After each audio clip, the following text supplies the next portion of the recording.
Hello, everyone. We are talking higher order functions. So, a higher order function is something that takes in a function as an argument or returns something as a function as a return value, or both. Let's review some of the stuff that we just did. Let's see if this works. Hey, right away. Head over to Inbox and write me an implementation of for each. Go.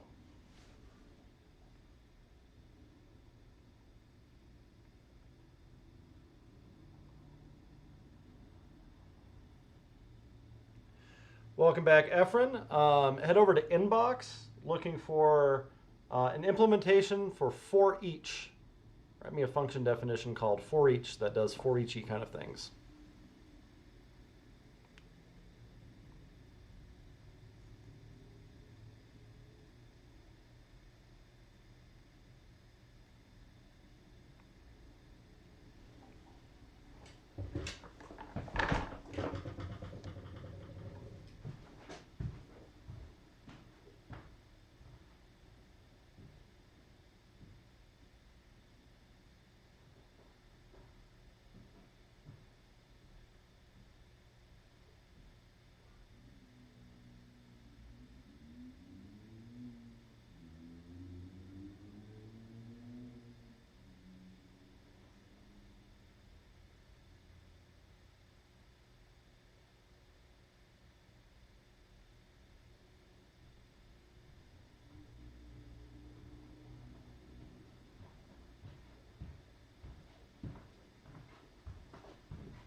Please use syntax highlighting, code fences.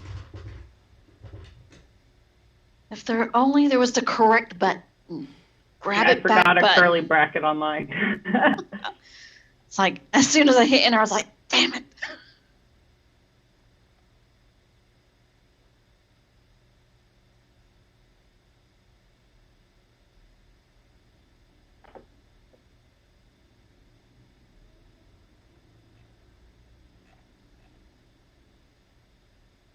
Keep them coming.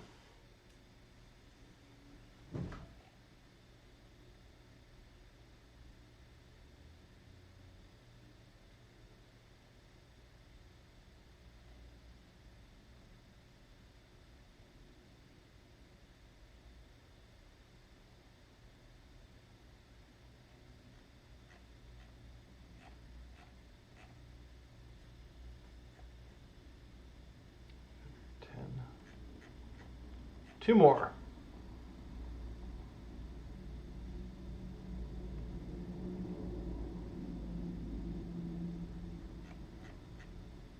Okay, so let's take a look at them.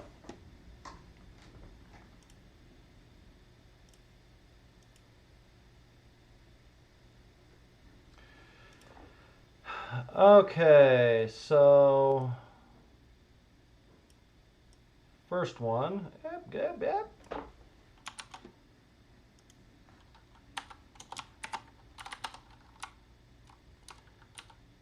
We fix the indentation and stuff on this.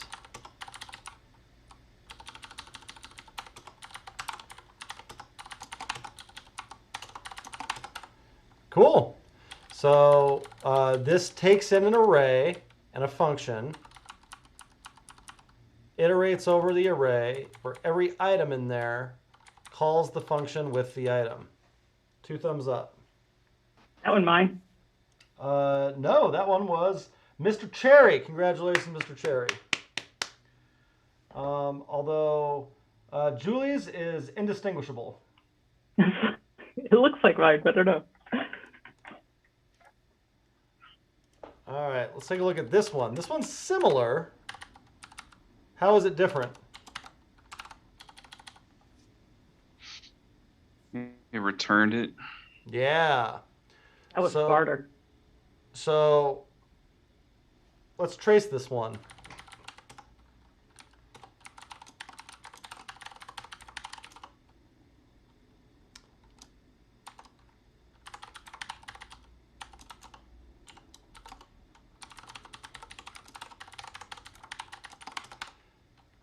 Okay, so if I do that, oops, not Ramina, no.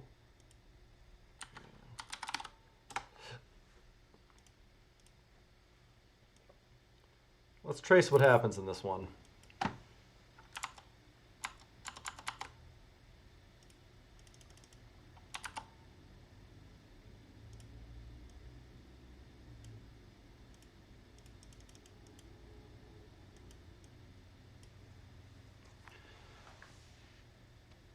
Numbers is 1, 2, 3. That's the function. So that means that's 1, 2, 3. And this action is whatever log whatever. Okay, so for every item of array is 1, 2, 3. Item is 1. So I invoke action with item. So I log one item and return the result. And what happens then? It stops because the return stops the function, right? Correct. So it's going to log 1 and then stop. Because return ends But if we had, ends the function. but if there had been a const and then we could return, like if it was a const this, return that, then you're good? Good question. So hold on, let's verify that what I'm saying is right. Yep, only logs 1. So what happens if I do that this way, where I say const whatever equals action item, and then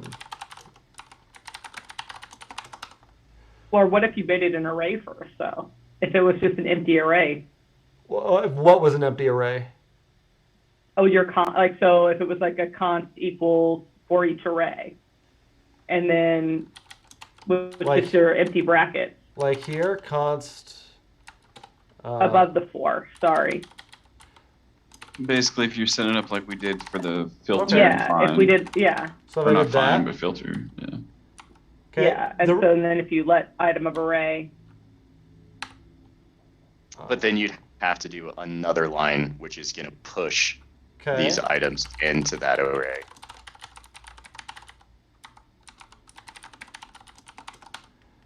So, okay, so let's say that I did that. If I return this, that still ends the thing on the first iteration. So that's going to be exactly the same. And if I return some array, that's going to be exactly the same. It'll just kill it on the first no matter what, iteration. stops it on the first loop. As soon as it sees return, we're done. So it sees that on the first iteration, so there isn't a second one. Is that why you always say for each doesn't return anything? Yeah, because let's say I did it this way. So it's going to go through everything, and it's going to push those all into that array, and then return the array. Who can tell me what that array is going to include if I call it with all that?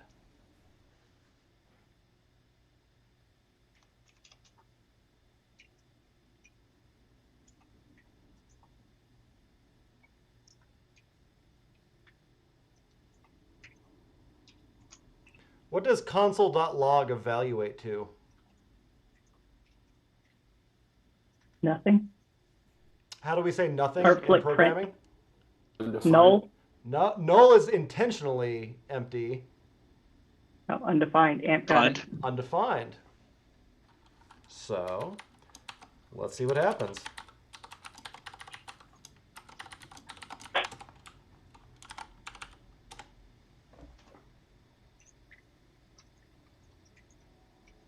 Undefined, undefined, undefined. That is the result of logging something 3 times. It also logged stuff, but that's the only part we care about, right? So if I got rid of that part of it,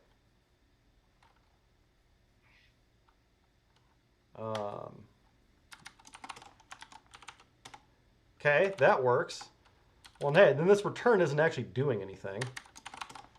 So I don't need that because I get the exact same result if I don't have it. All right, well, what if I don't push anything into it also?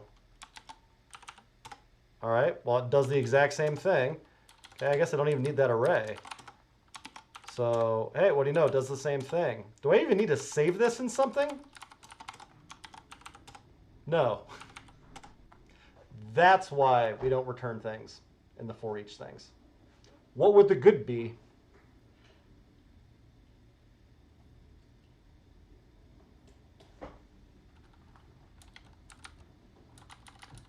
Questions about that?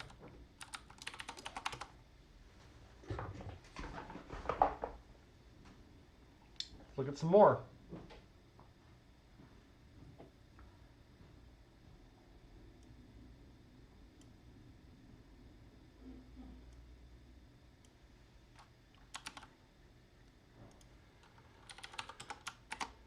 Oops. Come on.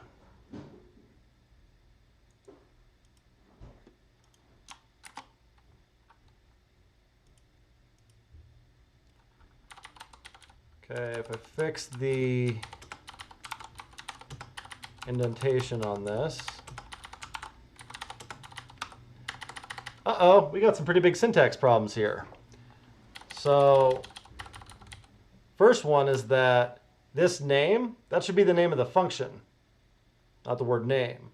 The name of the function should be for each. And then, not quite sure what this is. It's like almost like a function definition, but that would be like that. And that's just the same thing that we have on the outside. So when we get to that, not so much. What about... This one seems promising, but it's got a pretty big issue. 2 of them. What's the reason that that has a red squiggly on it? Because it shouldn't be function, because it's keyword. Yeah. It can be anything else. It could be F, FN. FN, or I like action because it's a little bit more descriptive. And then the other problem is... Items. Oop, that is one. Because we want to call it on One each single item thing. in the array, Yeah. not on the array itself. And then one more problem. There's not actually anything being done. Oh wait, no, there's. Sorry, I was There's looking for missing action. curly brackets after the for. Missing curly brackets. So if I do that, I end up with the same thing I had up here.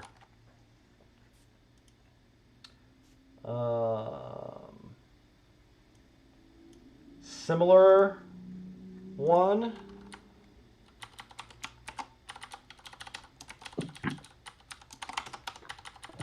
So this one, for this to work, it needs to have 2 things. It needs to have an array. It needs to have a thing to call on each item in the array. So like, that's what that action is. Also missing the curly braces. And then we have that same issue with return there. Returning kills this function. And for each doesn't return anything. So what we really need is to call this action that we passed in on each of the items. That's what action is. So item becomes number on that one, and then we console log it.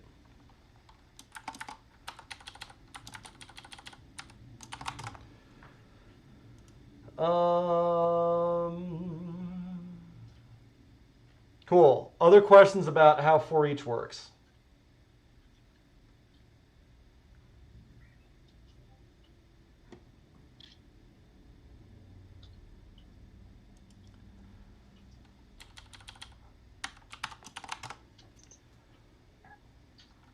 All right, delete whatever you had before. Don't look at your notes. Do it off the dome. Again! Same question. Don't look at your notes. Don't transcribe something. Just write an implementation of for each. I'd rather you get it wrong, and we have to do this a couple times, than you stop me from yelling at you by transcribing your other one, and we move on, and you don't actually get the idea.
Well done, Sarah.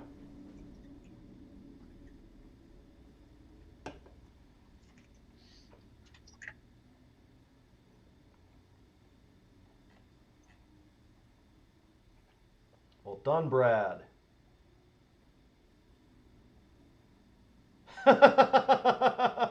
Nice, Bryce.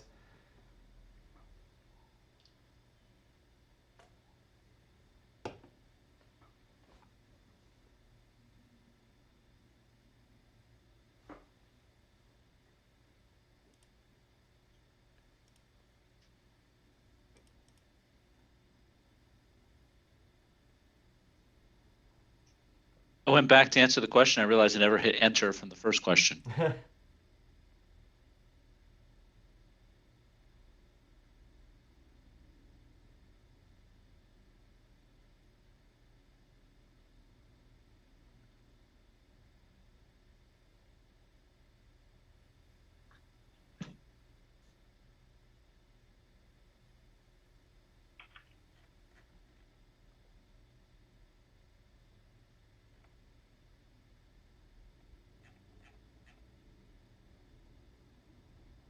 Couple more.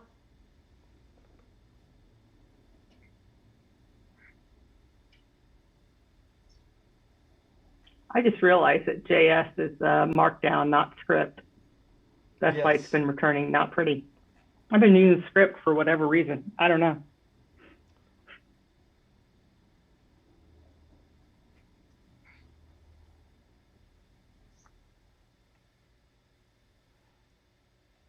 All right. Let's take a look at a couple of them. So these are mostly right. We got a couple I want to talk about.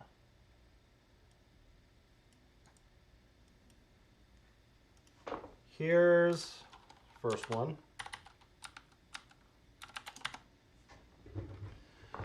So first, let's fix the syntax. That's right. That's right. It's got an X. Oh, that's that there. That's that there. Okay, so that's how that's supposed to be. So we got a couple problems with this one. So the function is called this is fn rather than for each. For each is the, and it's using for each in here. For each is the thing that we're writing. We're doing this instead of using the built-in one to get a better understanding of how this is supposed to work. So that's supposed to be for each. Array in action, that's good. But the way that we iterate over something, if we're not using one of these built-ins like for each or map or whatever, use for, we can use while, we can use a couple different things, but we have to iterate over it. So it's going to be let item of array. And then we're going to call action on item, like that. Or, let's take a look at this one. So just out of curiosity Yeah. on that one, it wasn't mine, but I thought it was kind of brilliant. That would be the correct implementation of using for each in a function though, right? Oops. Well, let's see.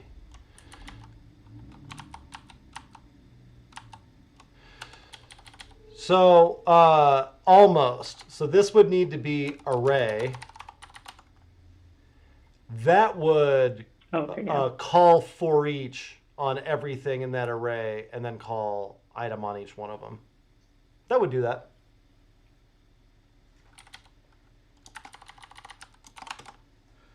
All right, let's take a look at this one.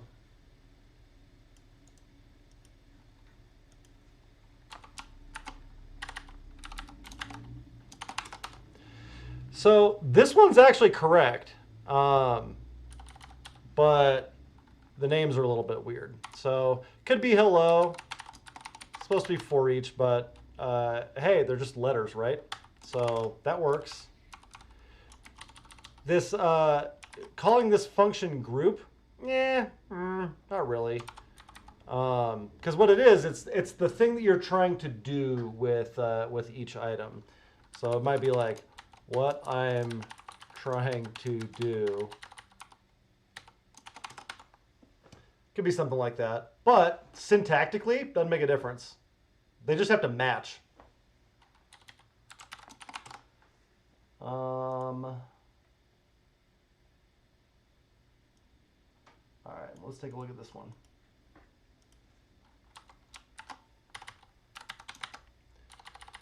So missing a closing curly on that one. And we don't take in the item. We need to take in the list because that's what it's like items, that's fine. Then that needs to be items. Items, what we're calling it inside this loop. That's what each individual one is. So like that's fine, but it's not console log every time. It's whatever function we want it to be. We could be fetching, we could be doing all kinds of different sort of things. So we need the function that I'm gonna call.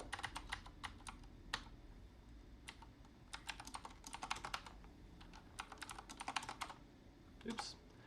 That's what it's gotta be. Questions? I just have one question on that one because there wasn't an action on it before. Would it actually print all of the items in the Mhm. array, or Yeah, would totally. it just okay? That's all it would do. Yeah, if I do this, that gets her done, but now this one isn't doing anything. And all it can do is print. So this could be like a print all method. I'd buy that. That'd be Beyonce question one. Yep, pretty much.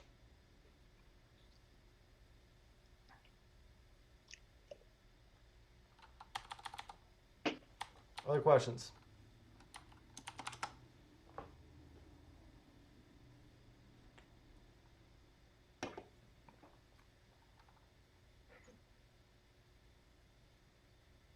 I'm going to make you do it again, so if you got questions, let me know.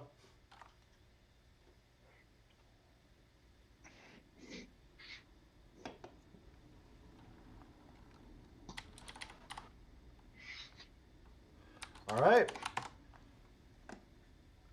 If you've been getting it right, see how fast you can get it right. You've seen how quickly I can shit one of these things out. Try to beat me. I'm old.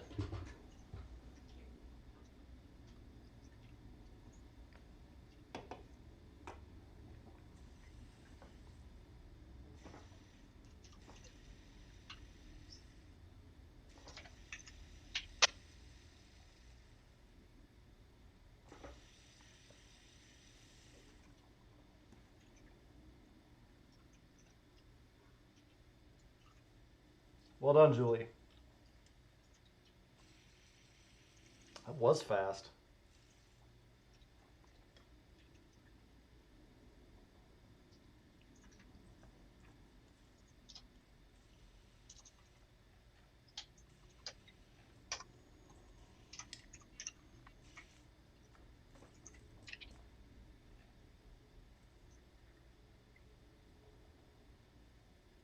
Beautiful. Well done, Mr. Cherry.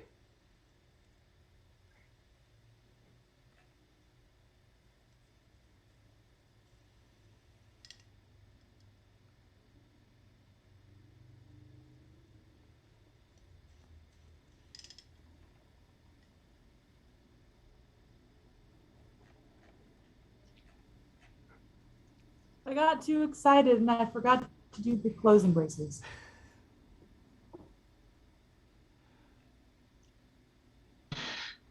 Hey Kyle, Yeah.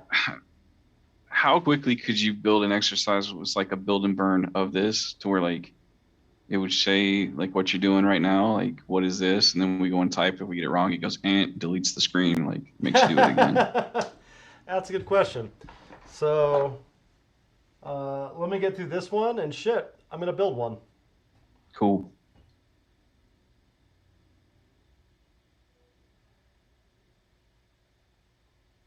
Good job, Lauren. Good job, Amp. Good job, Efren. Good job, Matt P. And that's the gang. All right, we all got it right. Hey, I love it.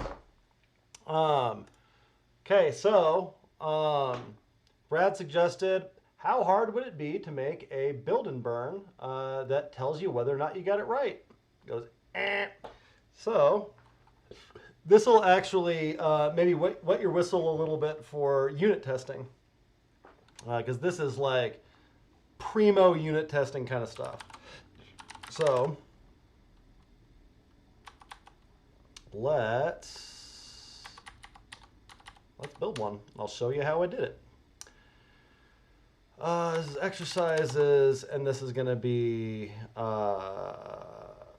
higher order functions practice.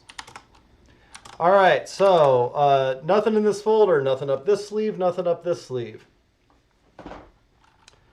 I'm going to initialize a new node project. This is also part of this unit, is making these package JSON files. That's how we can install new libraries to this project, such as Jest, which is a testing framework. So I'm going to install Jest.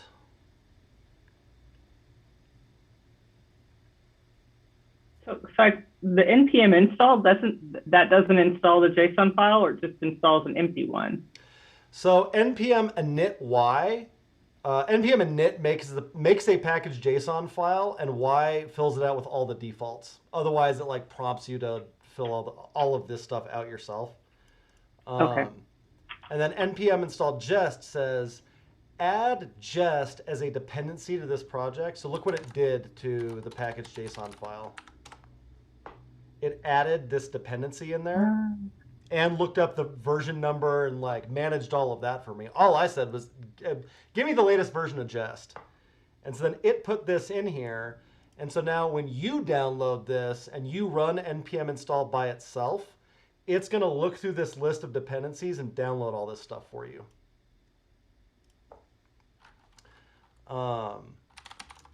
Cool. And then I'm going to make an index.js. And then I'm going to make an index.test.js. So in my test,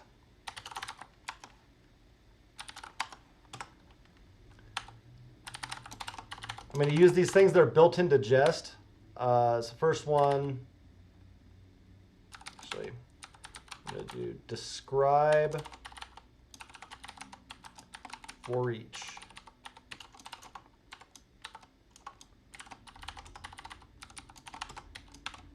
and I'm going to import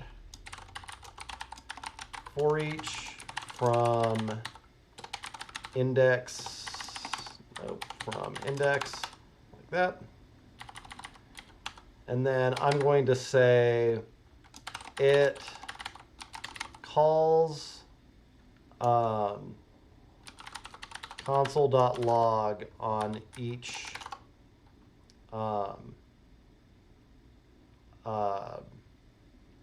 item in the array.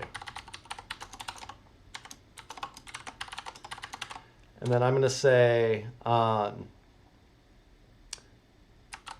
if I take some numbers,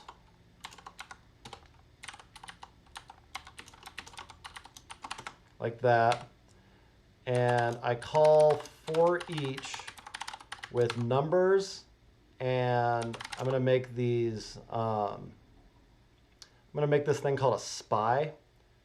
So we'll call this like a fake function.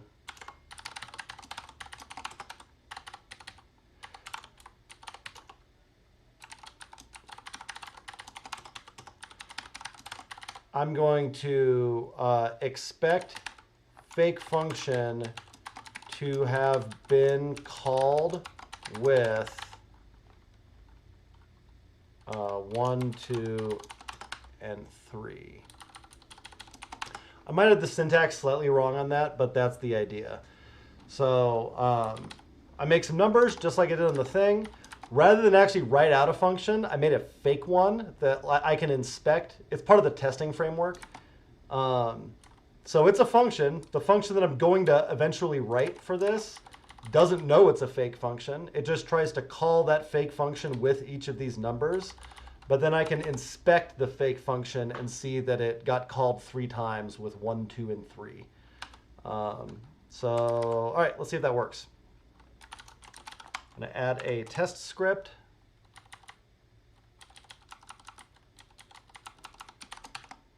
So this will just run jest.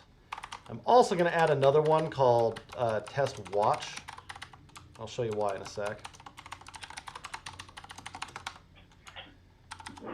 Okay, so if I try running jest right now, it should tell me that for each doesn't exist. Oh shit, it's because this is annoying. Hang on. It's because I can't do that. It's to be require syntax. So require for each. Oops, nope. Require.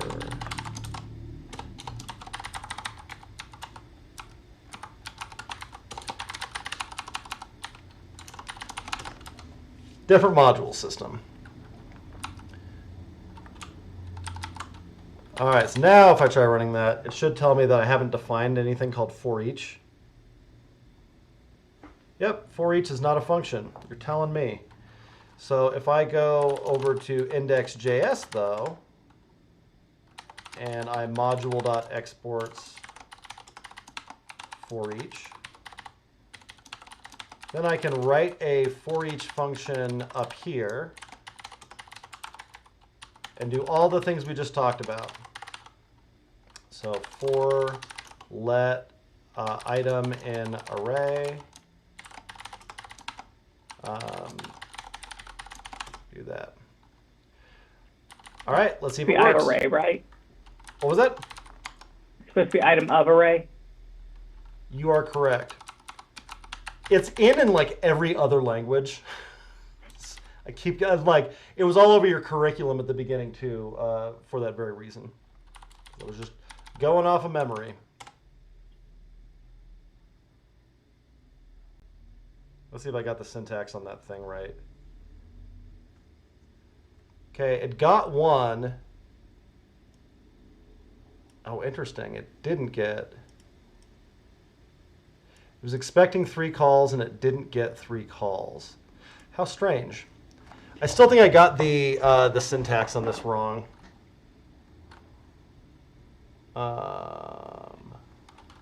Let's see. Oops, index.test.js.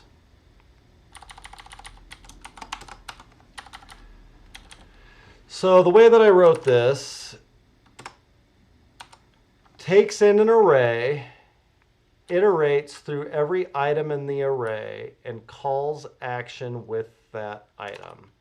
That looks about right to me. Let me look up the docs for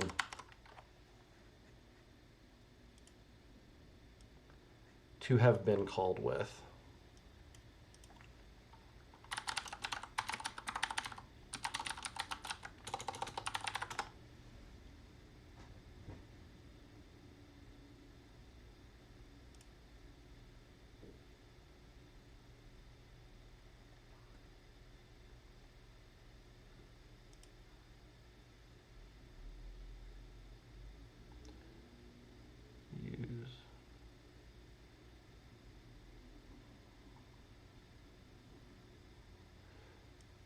Okay. Yeah, that's exactly what I'm doing. All right, so let's sanity check. If I do that same thing just outside the file and run the file,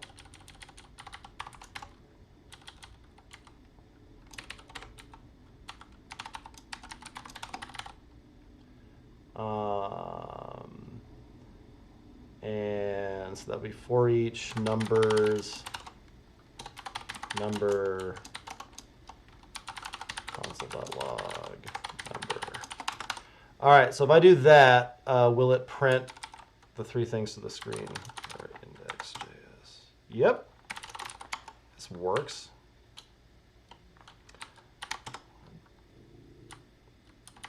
Can't just get off my buns about it. Let's see.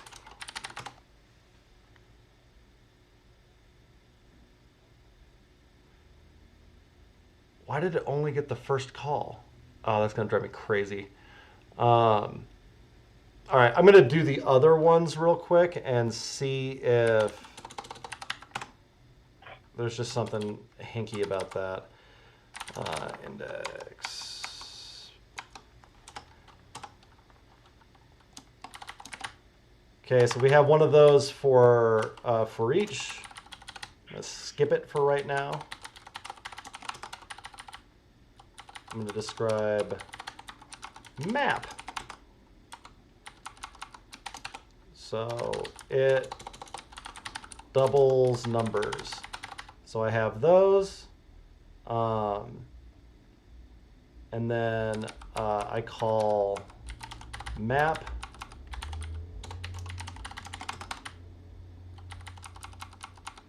And it calls numbers with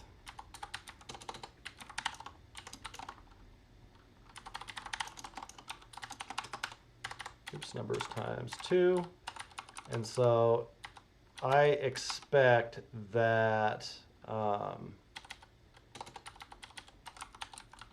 const doubled numbers is that. I expect doubled numbers to equal 2, 4, 6. And if I try to do an implementation of that,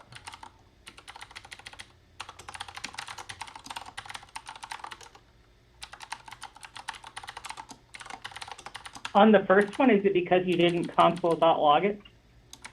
console.log is like an example of an action that would be passed in. It's not the only one that could be passed in, though.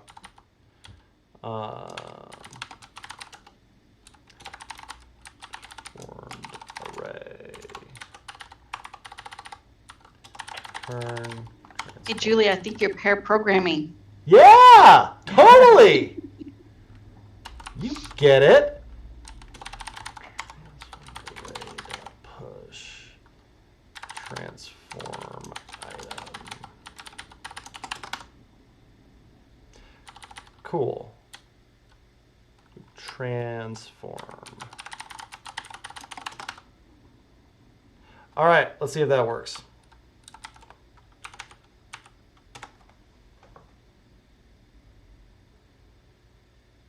Cool. So a really important thing to do, I never actually saw this test fail. That's really important. Why might it be important that I see a test fail first? Figure out what to do with it. That's part of it. What? Well, but now like, one works, so you know the other one isn't incorrect syntax or something wrong with how you put it in there. bingo. I don't want a false positive. So I can do something that I know will fail.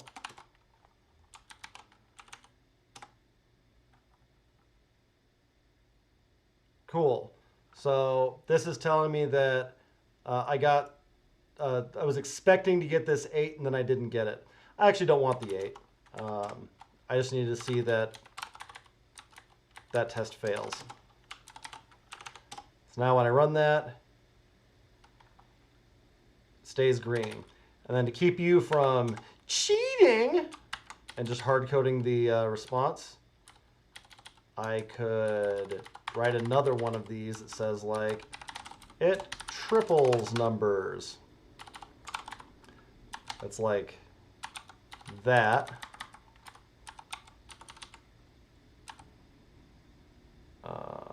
Six. And that should work too.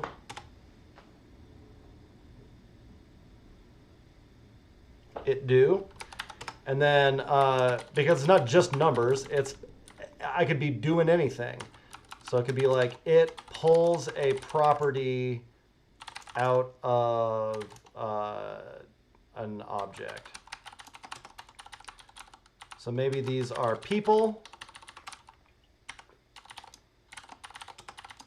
And each of them has a name.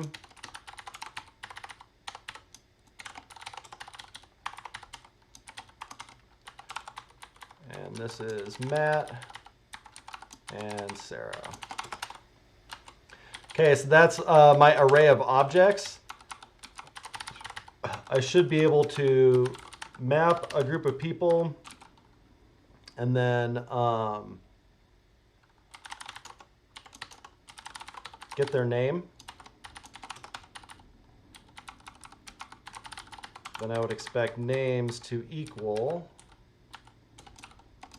Kyle, Matt, and Sarah. Let's falsify it, make sure that it fails.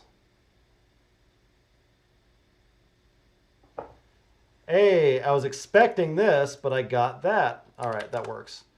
So if I do that, I'm all green, baby. So that's map. What about filter?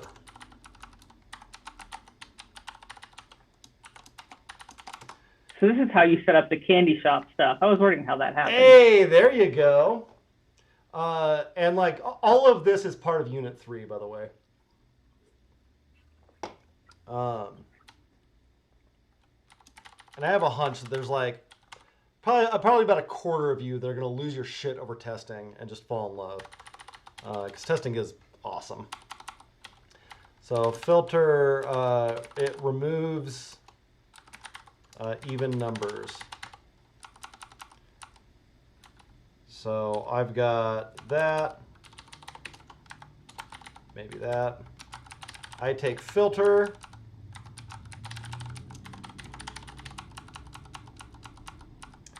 and I want to only keep ones that are odd. So if we're removing even numbers, then I'm keeping ones that are odd.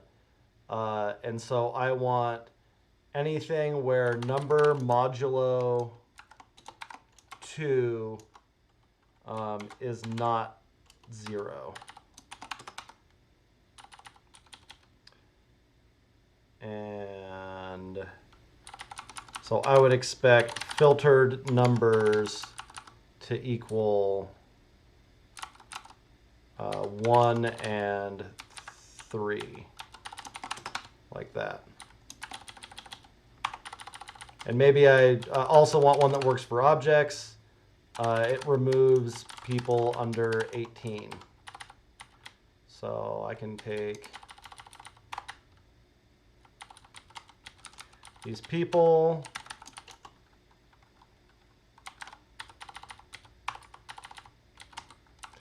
Sorry, Matt.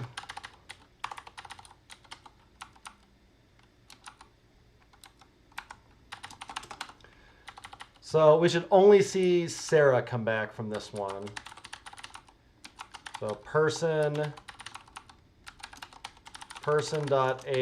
is greater than or equal to 18. Filtered people.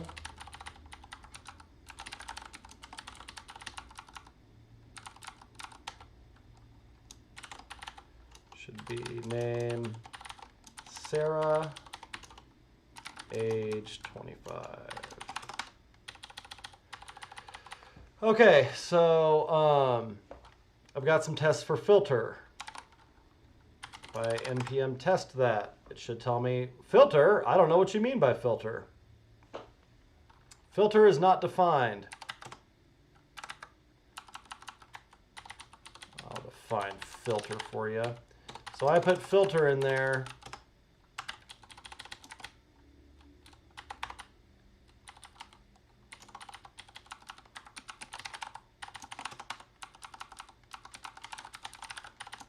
Filter takes an array and a predicate.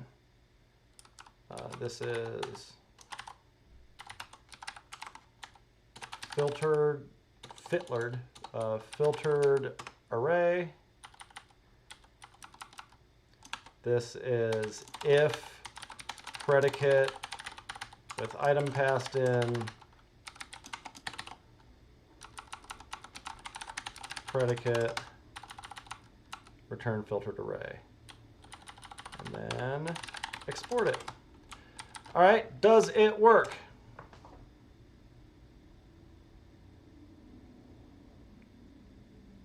Oops, something. Oh, I see what I did wrong. So it was expecting the Sarah object, but instead it got true. So that probably means, come on.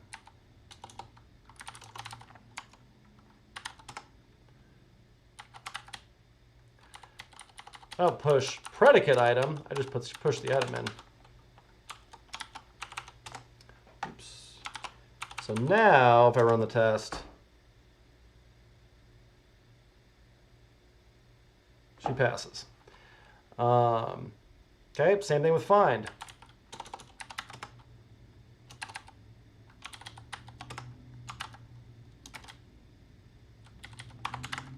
It's going to be a lot like filter. It finds the first even number. So we have these. We're expecting to get 2 out of this. Found number. Expect found number to equal 2. So it takes in these and it wants the first one where that's true. Okay, first even number. It finds the first person over 18. So we have the same people, but this time we're finding.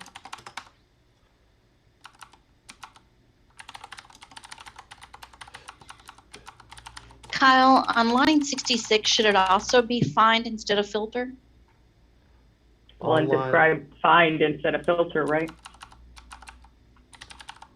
And then on 64 as well. Good call.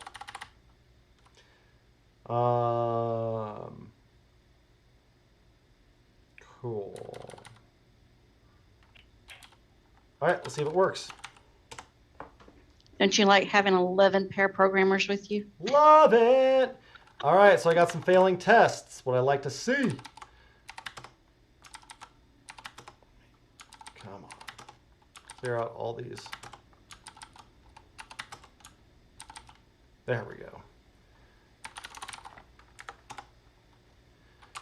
Okay, so now I need an implementation for find.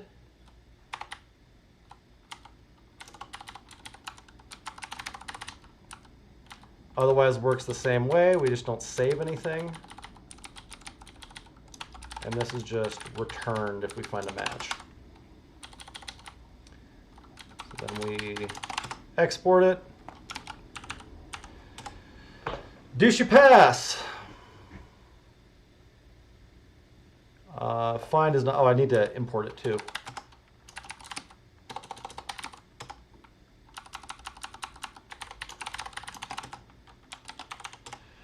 All right, how about now?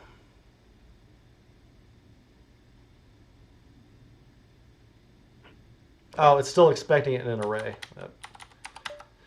That's a thing that took me a long time to really get about testing. Your tests aren't always right either.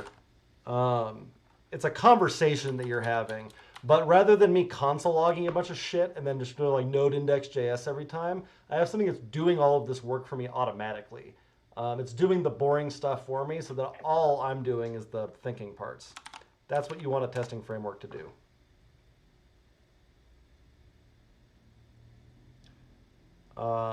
Could not find the first even number. I'll bet that's a problem in my test too. Find numbers.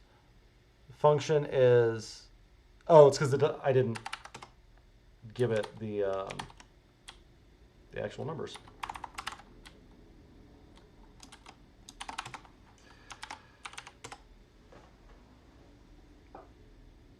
All right, now I got green tests. So, I'll give you one more. Reduce. Reduce is the mean one.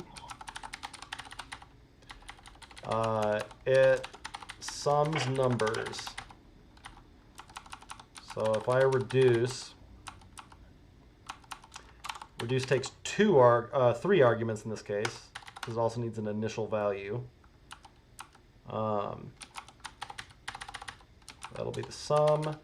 I expect the sum to be 6. So it's going to take in numbers, and then the reducer function is going to be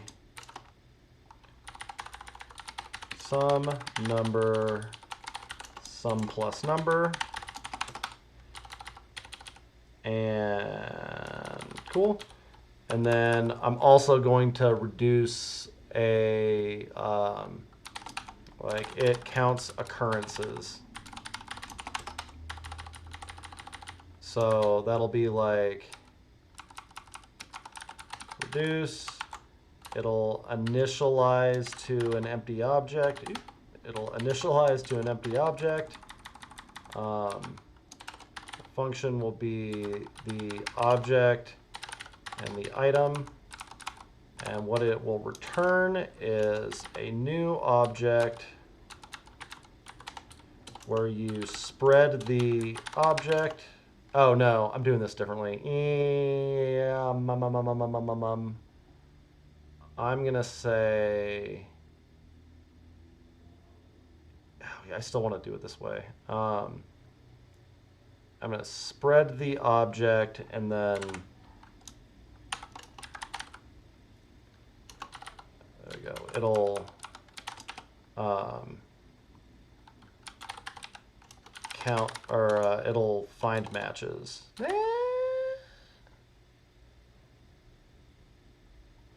Actually, maybe I can count occurrences with this. It'll be that, and then object dot item plus plus.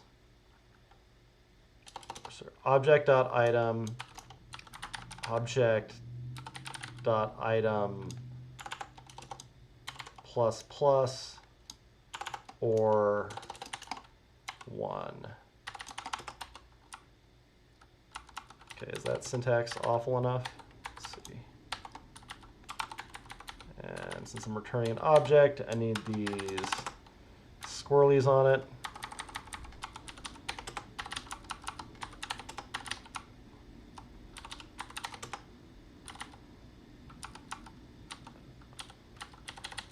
And then this is going to be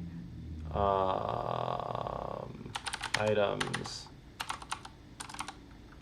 That's going to be object. And I'm going to expect items to be array with spoon, rake, rake. And fine. So I will expect this to equal spoon 1 rake 2. Okay, so I think that test works. I might be wrong on that. And then the reduce is going to take in an array, a reducer, and an initial state.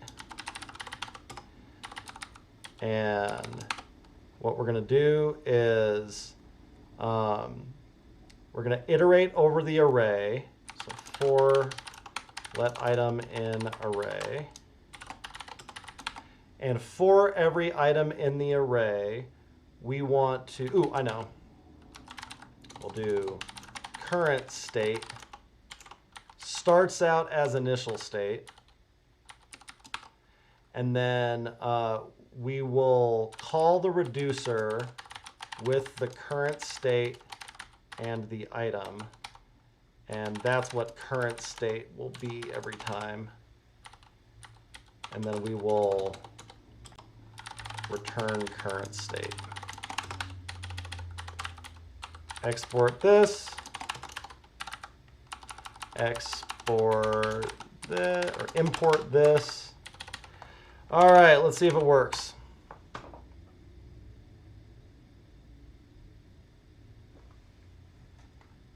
Oop, I'll bet I did for in again, didn't I? Yep. Come on, Coberly. It's Friday for all of us.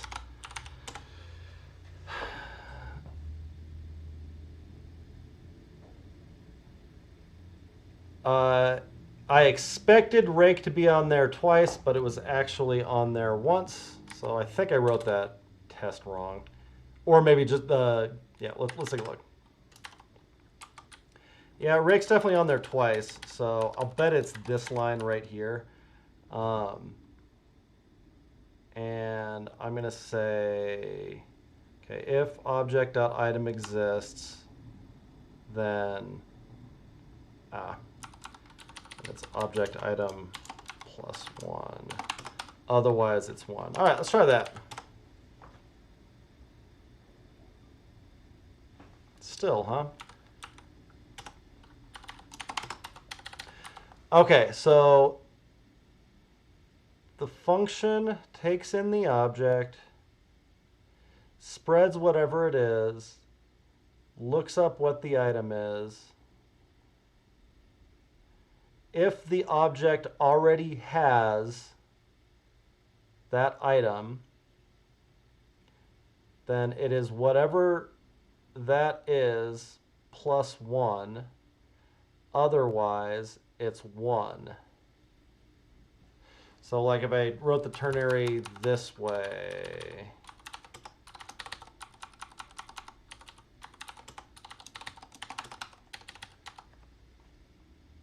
if that exists,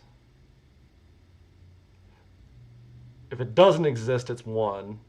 Otherwise, it's whatever it currently is plus 1. That seems right to me.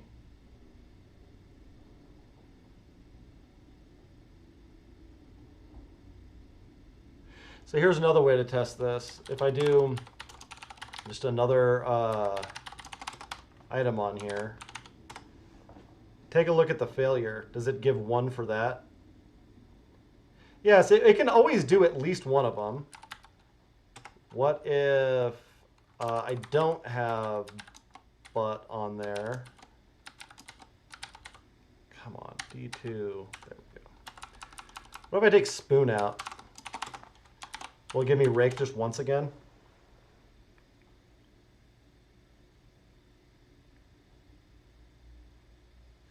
Yep.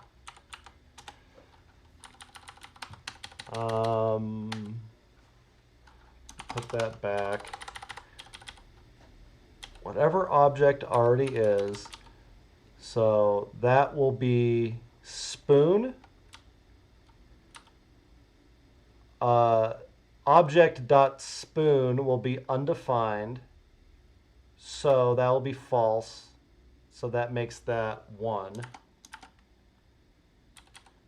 Next iteration, it's rake. Object.rake will be undefined, so rake will be 1. Third iteration. Oh, I see what happened. All right, there's an easier way to do this. The problem is, as soon as I do this, I'm overwriting whatever was already there. Yep, that's the problem. All right, so I can't do it in one neat little step anymore, but I can break it into its own statement. So let's make sure I get the syntax right on this.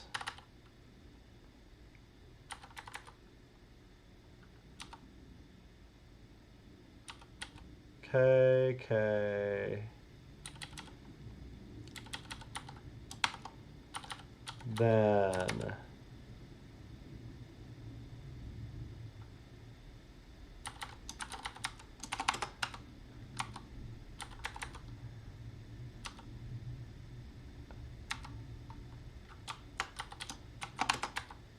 all right, cool.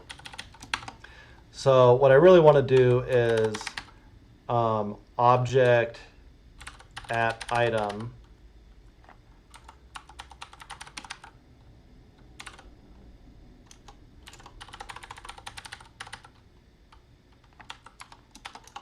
and if that exists, it's object at item plus 1, otherwise it's just 1. And then I want to return the object. All right, let's see if that works.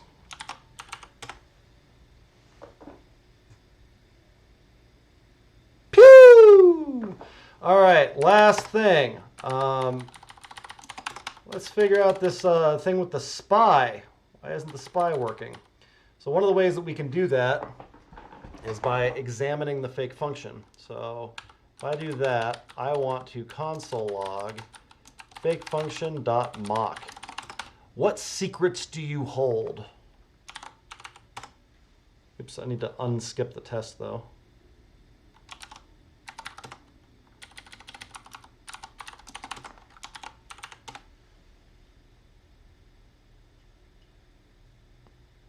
All right, saw it up there. Hey now. Yeah, that's exactly what I'm talking about.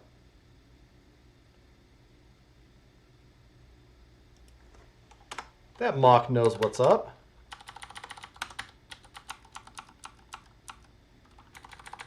Maybe, oh,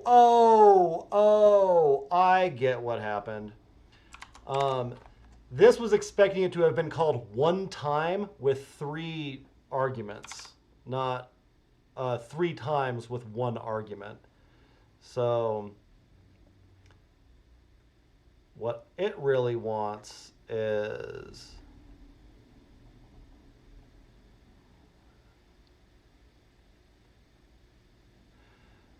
all right, I'm going to do to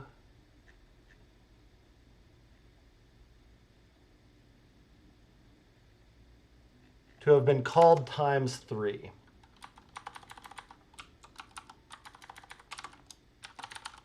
No, I'm going to do, I want to be meaner to you guys, so give you fewer places to screw it up. To have been nth called, there should be one of those. To have been nth called with, there we go. To have been nth called with, so first time it should be called with 1,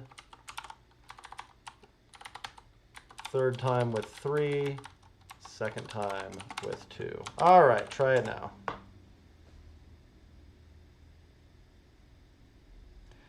Whole suite of passing tests. So there you go.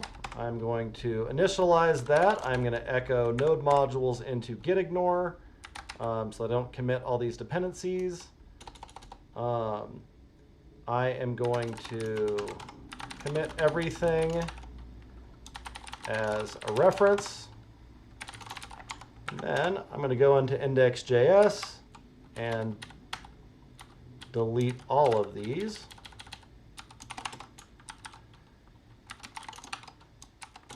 Remove solutions. And I'm going to put this up on GitHub and you can have it. How about that? How about that? That's awesome. Thank you. Cash me outside.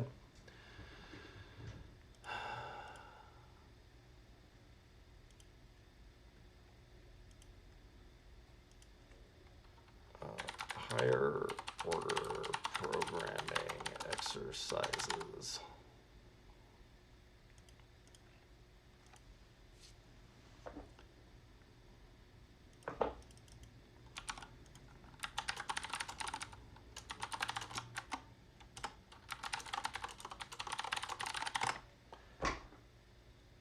Talda.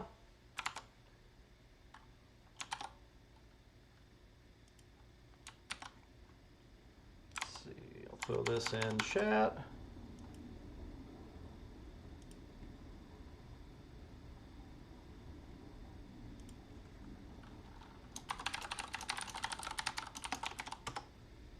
Cool, there you go.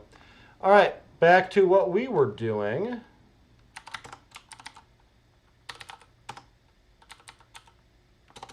CD projects, practice, functions. All right, back over to this. Next challenge. Let me get inbox loaded. Because what you're not going to have when you're writing these implementations, doing build and burn, is a mean old man yelling at you when you get them wrong. You'll just have the warm embrace of the Jest testing framework. So let's do a couple more of these. And then I want to do maybe Object Ball. Maybe Beyonce. Oh, come on. Is Sika down again?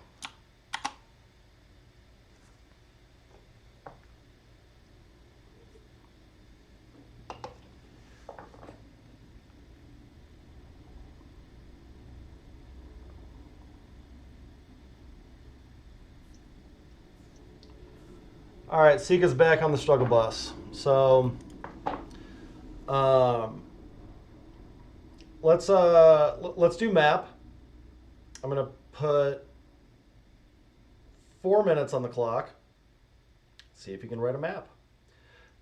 Go!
Kyle, Yep.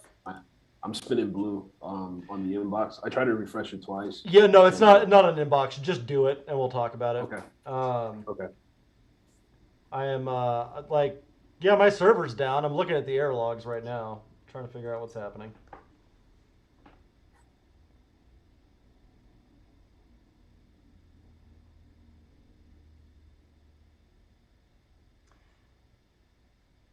H21 means a router received a connection refused error when attempting to open a socket to your web process. It's usually a symptom of your app being overwhelmed and failing to accept new connections. No shit. Isn't that what I pay you for?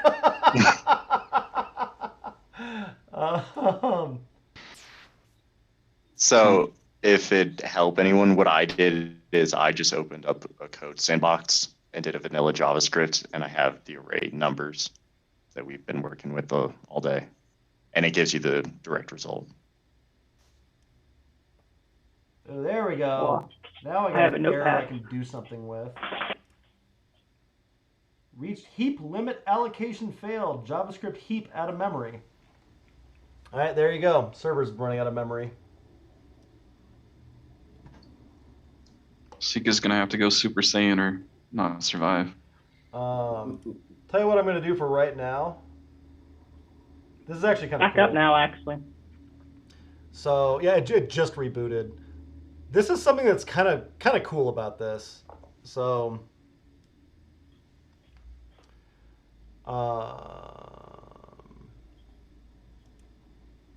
no way. I have this running on a free dyno. Okay, that's probably part of the problem right there. This is what scaling on a platform like this looks like. It's pretty cool.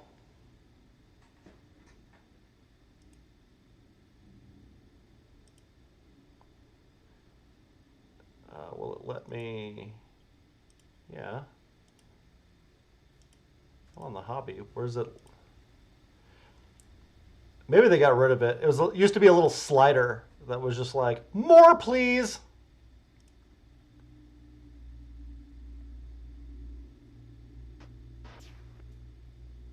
Is there a way of saying you're maxed? Yeah, pretty much. There we go. That's what it is. This is how you scale something on Heroku. And then that's like per month, but prorated down to the second.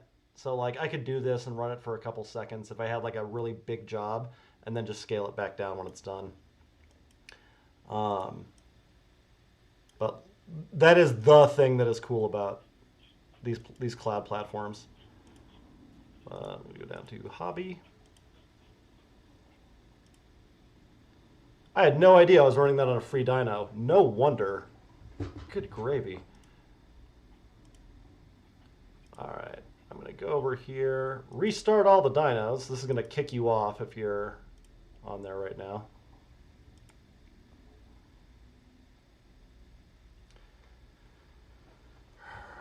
Restarting.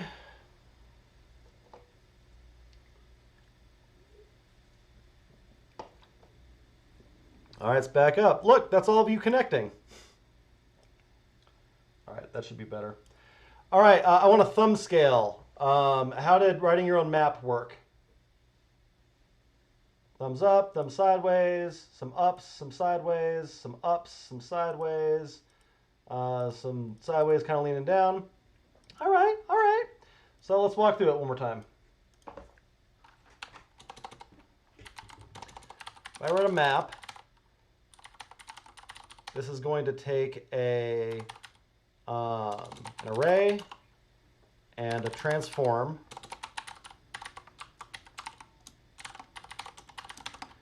And I need something to collect all of these transformed things in.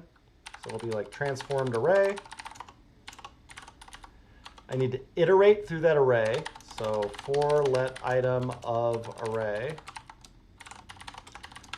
I want a transformed item, which I get from calling transform on whatever the current item is.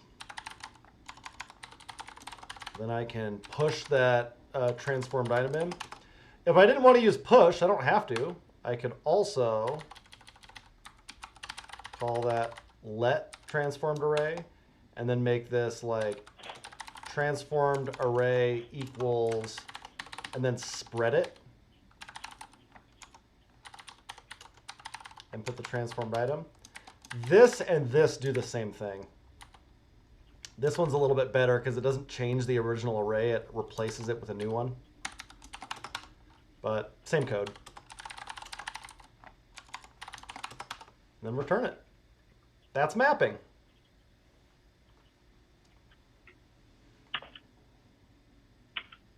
So Kyle, mine looks a little different, but it got pretty much the same result. Would we be able to take a peek at this one? I would love to see it. Sweet. Let's go ahead and get this going. One moment, please, folks. Excellent. Okay, so map takes in an array, and an action, I wouldn't call it an action, but okay. You have a new array, 4 item of array. Fix your indentation. There we go. 4 item of array, new array push action item. Yep, that works. It was missing this because you had that constant here Oh yeah, like before you push. calling action on item, saving it in a variable, and then passing that variable in, exact same thing. Okay, cool. Cool. All right, so I want to move on to something else before for the last hour for feelings. Questions about higher order functions and function syntax and how functions work and anything related to functions. Kyle, can you just show the your screen again one last time? Yeah. For the map array. Yeah, I just want. Okay, cool. Thank you. What else? What else we want? So just it's a totally different subject, but just scope, like Oh, where yeah. you put them. So let's talk about scope real quick. So the idea of scope is that each of these blocks, and a block is anything with these curlies, not objects, but something that goes with for, this one that goes with function, if we had an if. Those curlies that get attached to things like if and for and switch and function, those are called blocks. So all of this is inside of a block. This for loop, all of this is inside of a block. An inner block can see an outer block just fine. An outer block cannot see into an inner block. So for example, transformed array can't see anything. I can see array and transform, those are in scope. It can see numbers. That's in an outer scope, but an inner scope can see an outer scope. That's fine. Then we get into here. This can see outer scopes. Array is in an outer scope, grabs it. This can see item, it can see array, it can see transformed array, it can see transform, it can see numbers. It can see everything in all the outer scopes above it. Transformed array can see transformed item because it's in the same scope. It can see item, it can see array, it can see transformed array, it can see array, it can see transform, it can see numbers. This is where people were getting mixed up on this all over the place in the submissions. Transformed array can, like, I can see transformed array down here. I can see array, I can see transform, I can see numbers. I can't see item, I can't see transformed item, I can't see transformed array. They're in a nested scope. Even though they happened earlier, I don't have access to them. They're in an inner scope. Also, if I had something here, I can't see that here, I can't see it here, I can't see it here, I can't see it here, I can't see it here, because it hasn't happened yet. Even though it's in an outer scope, it's in the future. This can see it because it's in the same scope and it's already happened. Everything can see it there, or there, I guess. That's scope. That really is all there is to it. It used to be a lot more complicated in JavaScript. Now it's just blocks. You can see stuff that happened before you that's in the same scope or bigger. You can never see something in a narrower scope than you're in or something that happens after you. So numbers has like the smallest scope here, whereas transformed array would have the most, if we're looking at it as far as what can see or the most Totally. release. Yeah, there's nothing else that's in scope when this happens. This has almost everything in scope by the time that this happens. Just not this stuff, because it's nested. So how does it return what's happened in that nested scope? Ah, great question. Because this inner scope has access to this, it can change it, which is exactly what it did. This inner scope changed the outer scope. Or if I go Because back it to can see like it. making this unclever.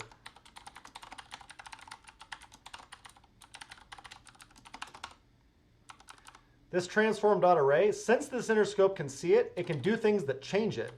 And those changes stick around later on. Okay, so it's kind of like the whole API thing. It just returned it back to Got it. there. Like, okay. Other questions about scope?